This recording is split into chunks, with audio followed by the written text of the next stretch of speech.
Hi friends, welcome మన ఉమ్మడి వంటలు ఛానల్కి. ఈరోజు నేను చూపించబోయే రెసిపీ అటుకులతో డిఫరెంట్గా వడ.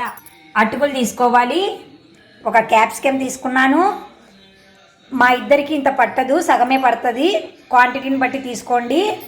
ఆలుగడ్డలు ఉడికించుకున్నాను. పొట్టు తీసుకోవాలి. ఇలా పొట్టు తీసేసి తుడుముకోవాలి. సన్నగా తరిగిన కొత్తిమీర. నేనైతే ఒక్క పచ్చిమిరపకాయ లేదా 2 పచ్చిమిరపకాయలు వేద్దాం అనుకున్నాను, కారానికి తగినట్లుగా.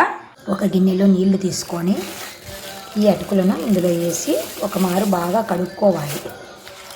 ఎందుకంటే డస్ట్ ఉంటుంది కదా, అదంతా పోయేట్టుగా 1-2 సార్లు అయినా కడగచ్చు. నీళ్ళన్నీ వంపేయాలి. నేను ఇంకోసారి కడుగుతున్నాను.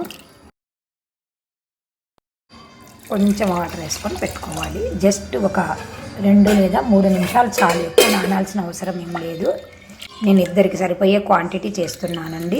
ఇవి నానే లోపల బంగాళాదుంపనంతా తుడుం పట్టుకున్నాను నేను. ఈ బంగాళాదుంపను ఇందులో వేసేస్తున్నాను. ఒక గిన్నెలో సన్నగా తరిగిన పచ్చిమిర్చి, సన్నగా తరిగిన క్యాప్సికమ్స్, సన్నగా తరిగిన కొత్తిమీర.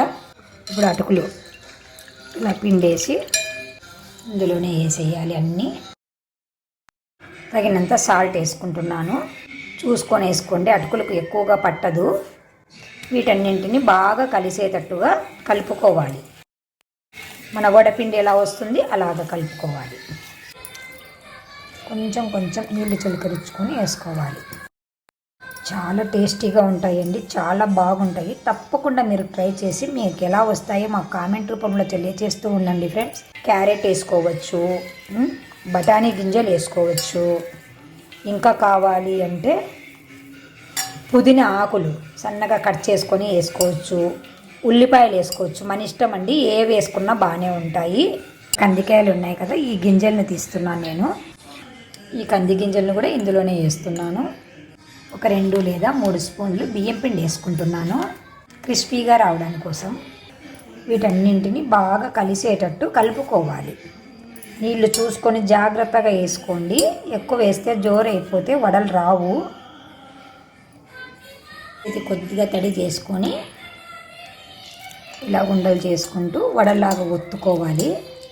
ఇలాగన్నీ చేసి ప్లేట్లో పెట్టుకున్నాను. ఇప్పుడు వీటిని డీప్ ఫ్రై చేయాలి, లేదా మనము కట్లెట్ లాగా అటుపక్క కొంచెం ఇటుపక్క కొంచెం ఆయిల్ వేసి కూడా అట్లా కూడా కాల్చుకోవచ్చు. చాలా బాగుంటాయి. 2 విధాలా చేసుకోవచ్చు. స్టవ్ పైన పెన్నం పెట్టి వేడి చేసి పెట్టుకున్నాను ఆయిల్. ఒక 2 నిమిషాలు ఉన్నాక తిప్పండి, లేదంటే చిదిగిపోతాయి. ఇలా ఒకవైపు కాలాక మళ్ళీ ఒకవైపుకు తిప్పుకోవాలి. గోల్డెన్ బ్రౌన్ కలర్ వచ్చేంత వరకు వేయించుకోండి. చాలా చాలా టేస్టీగా ఉంటాయి. పిల్లలు కూడా చాలా ఇష్టపడతారండి. తప్పకుండా మీరు కొంచెం ఓపిక తెచ్చుకొని పిల్లలకు చేసి పెడుతూ ఉండండి ఫ్రెండ్స్. బయట ఫుడ్ వీలైనంత వరకు అవాయిడ్ చేయండి ఫ్రెండ్స్. గోల్డెన్ బ్రౌన్ కలర్ వచ్చేంత వరకు వేయించుకొని నూనె అంతా వడిచేసిన తర్వాత సర్వ్ చేసుకోవడమే ఫ్రెండ్స్.